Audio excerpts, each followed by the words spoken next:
नजमुल साकिब साहब, अब आज फिर कोई फैसला नहीं हुआ, लेकिन मखसूस नशिस्तों पर सुप्रीम कोर्ट की एक वजाहत सामने आ गई है।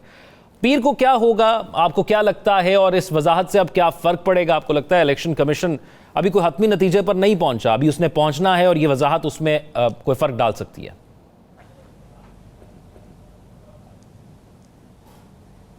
सबसे पहले तो ज़ौक़ ये देखते हैं कि पीटीआई और ईसीपी की दरख्वास्तों पर ये वजाहत आई है और ये दूसरी दफ़ा वजाहत आई है। पता नहीं क्यों सुप्रीम कोर्ट ने जब पहली वजाहत दी वो भी टाइमिंग अजीबोगरीब से थे, ये भी टाइमिंग बड़े अजीबोगरीब से हैं। फिर ये है कि इसमें उन्होंने वो जो आपके जजेज़ हैं, अक्सरियती जज जिसमें जस्टिस मंसूर अली शाह भी शामिल हैं, उन्होंने कहा है कि ईसीपी को इस फैसले पर अमल करना होगा। ये दूसरी मरतबा फ़िक्रा दोहराया गया है कि ईसीपी को इस फैसले पर अमल करना होगा। और फिर ये कि इलेक्शन एक्ट में तरमीम से 12 जुलाई का फ़ैसला गैर मुअस्सर नहीं हो सकता। देखिए, एक उन्होंने आर्टिकल की भी बात की है, आर्टिकल 189 की। तो थोड़ी देर के लिए ये देख लेते हैं कि पाकिस्तानी कॉन्स्टिट्यूशन का, आईन पाकिस्तान का ये आर्टिकल क्या कहता है। मुझे याद पड़ता है कि जस्टिस मुनव्वर से जब सीखा करते थे कॉन्स्टिट्यूशन के बारे में, उनसे पूछा करते थे, तो 4-5 बातें वो बड़ी वजाहत से उन्होंने हमें एक्सप्लेन की थी। उनमें से एक आर्टिकल 189 था।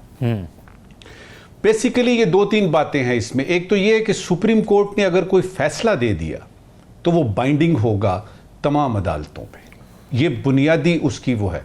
और वो प्रोफेसर, वो हमारे जो थे जस्टिस मुनव्वर, वो कहा करते थे कि अगर ये आर्किटेक्चर है ना आपके कॉन्स्टिट्यूशन का कोई, तो ये उसकी लिंच पिन है, यानी ये बुनियाद में मौजूद है ये वाला आर्टिकल 189, जिसका कि इस वजाहती नोट में दोबारा से जिक्र हुआ है कि आपको क्यों नहीं यकीन आ रहा, आपको क्यों नहीं पता कि अगर आप सुप्रीम कोर्ट के किसी फैसले के खिलाफ अमल करते हैं या उसके दाएं बाएं होने की कोशिश करते हैं तो आप आईने पाकिस्तान से इनहिराफ करते हैं। तो ये तो हो गया आपका 189। देखिए, दो इस वक्त पॉसिबिलिटीज हैं ईसीपी के लिए। एक तो वो है जो कि उसने रवैया रखा हुआ है कि किसी की नहीं माननी, चाहे वो सदर पाकिस्तान हो आरिफ अलवी साहब जो हमारे फॉर्मर यानी सदर थे, या इलेक्शन की डेट रखनी हो, या 90 दिन का फैसला हो कि इलेक्शन कराने हैं। उस वक्त से लेके अब तक यही है कि हम नहीं मानते। इनके पीछे कौन है? वो मैंने जिस तरह पहले कहा था ना कि it is not the gun, it is the man behind the gun. कौन है जिसकी ताकत पे ईसीपी जैसा एक छोटा सा इदारा सुप्रीम कोर्ट के सामने खड़ा है, ये देखना पड़ेगा। अब ये है कि क्या एक और दरख्वास्त लेके चले जाएंगे ईसीपी वाले सुप्रीम कोर्ट के पास, ताकि डिलेइंग टैक्टिक्स, वो जो ताखीरी हरबे हैं, वो इसी तरह से करते रहें और बात पहुंचे और दरी असना हुकूमत जो है वो इन तरामीम पे अमल कर ले। और ये जो आपके हैं जो मखसूस नशिस्तों वाले, या तो ये यानी इनके पास चले जाएं, PMLN के पास और PPP के पास, या फिर इनके वोट जो है वो हवा में मुअल्लक हों और काम जो है वो सीधा सीधा सा हो जाए।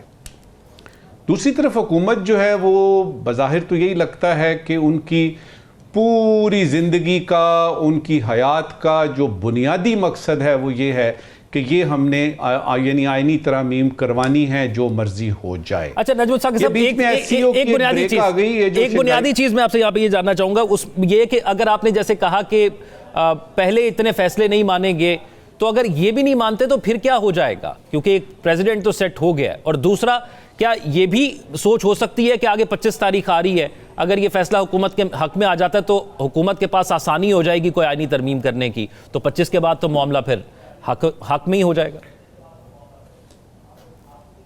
देखिए, इसमें सुप्रीम कोर्ट जो है ना उसके पास कोई डाले हैं और वीगो हैं, ना ही उसके पास कोई पुलिस है, ना ही उसके पास रेंजर्स हैं कि वो भिजवाएं और जाके ईसीपी को झंझोड़ें और उनके वो जो कमिश्नर साहब हैं उनको कहें कि भाई आप ये क्यों नहीं मान रहे। वो क्या करेंगे? वो एक यानी ज़्यादा से ज़्यादा कंटेम्प्ट लगा देंगे, कोई एक और चीज़ इशू कर देंगे, और फिर उसके बाद उनको पता है कि उसके बाद उनकी हद ख़त्म हो जाती है। क्योंकि आपकी किसी भी अदालत के फैसले की अमल दरामद जो उस पर होता है वो आपके एग्जेक्टिव्स करते हैं। अब इसमें हम क्या देख रहे हैं कि आपके एग्जेक्टिव्स या आपकी इंतजामिया या आपकी हुकूमत जो है वो तो एक तरह से इस तरफ खड़ी है कि वो ईसीपी के साथ खड़ी हुई है। तो क्या यानी कौन कराएगा इस पे? तो लगता यही है कि ये जो टसल शुरू हुई है सुप्रीम कोर्ट की और इनकी यानी ये जो आपकी इंतजामिया है या हुकूमत है, ये अभी कुछ देर चलेगी। आपके सवाल का जो दूसरा पार्ट था उसमें से यानी उस सिलसिले में मैं ये कहूँगा कि देखना चाहिए कि हम किस जमहूरियत की बात कर रहे हैं। देखना चाहिए कि अगर इदारों को इस तरह से दरखौर इतना न समझा गया या रद्द कर दिया गया या उनकी साख और सालमियत या उनकी हैसियत जो है उसको चैलेंज किया गया, तो ये किस तरीके से चलेगी? ज़ोर ज़बरदस्ती से आप ये तरमीम करवा लेंगे, लेकिन ये क्या जमहूरियत है भी कि नहीं, ये भी बड़े देखने की ज़रूरत है। और सुप्रीम कोर्ट का ये जो आपने आखिरी बताया कि 25 तारीख का और ये वो, उस सिलसिले में ये कहूँगा और फिर से अपनी एक तवक्को का इजहार करूँगा। देखिए, हमारे मुअज़्ज़ज़ और बहुत ज़्यादा मोहतरम चीफ जस्टिस साहब काजी फ़ायज़ ईसा साहब रिटायर हो रहे हैं। ये मौका है कि वो सुप्रीम कोर्ट की साख को, अपने साथियों को एक नारा मस्ताना लगाएं और कहें कि ये जो इन अक्सरियती जजों ने वजाहती नोट किया है, मेरी भी राय इसमें शामिल है। क्योंकि एक होता है आपका ओपिनियन जो है ना वो होना कि आप मेरा ओपिनियन डिफर कर रहा है, भाई ये तो अक्सरियती फैसला है, ये तो अक्सरियती फैसला, इसको मानना ही पड़ेगा।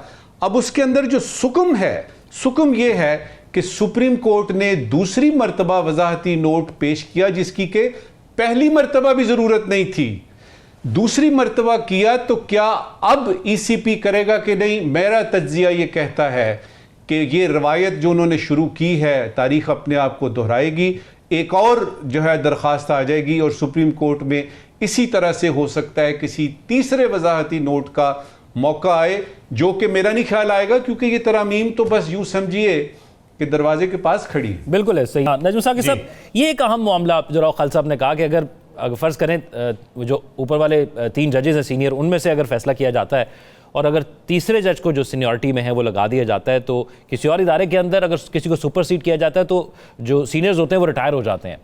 यहाँ पे भी क्या हम ऐसा ही कुछ देखेंगे अगर ऐसा होता है? तो पहले तो मेरा ये ख्याल है कि ऐसा शायद मुमकिन नहीं है। दूसरा, मैं आपको बताऊंगा कि तारीख गवाह है, इसको हम कहते हैं बेस्ट ऑफ द बेस्ट। ये पॉलिसी जिसने भी बनाई और सीनियरिटी को एक तरफ किया, वो इदारा जिस किसी इदारे ने भी बेस्ट ऑफ द बेस्ट किया है वो थोड़ी देर बाद पछताया है, और मैं थोड़ी देर बाद देखूंगा पछताते हुए पूरी पार्लियामेंट को। और फिर उसके बाद अगर आप इस तरीके से कर रहे हैं कि नहीं जी सीनियरिटी को एक तरफ रखते हैं, 3 का पैनल होगा, देखिए 2 चीज़ें इन्होंने लेनी है इन तरामीम में से, बाकी सारी खखेड़ है, बाकी सारा यूं समझिए कि ब्रैकेट के बाहर रखें, इक्वेशन के बाहर रखें। वो 2 चीज़ें कौन सी हैं? नंबर 1 है या तो फेडरल कॉन्स्टिट्यूशनल कोर्ट बनानी है ताकि सुप्रीम कोर्ट से जान छूटे, अगर वो नहीं बन रही तो बेंच बना देते हैं ताकि सुप्रीम कोर्ट से जान छूटे। ये तो हो गई पहली। दूसरी ये है कि ये जो चीफ जस्टिस बनेंगे सुप्रीम कोर्ट के, उसको हम सीनियरिटी की बेसिस पे नहीं बनाएंगे, उसके लिए हम एक पैनल बनाएंगे 3 का, और ये मर्जी होगी हमारी कि हम उनमें से किसको चुनते हैं। ये 2 चीज़ें हैं, बाकी सारी की सारी जो है ना वो यूं समझिए कि बढ़ा भी देते हैं ज़ेब दास्तां के लिए, ये बाकी सारी ज़ेब दास्तां के लिए है।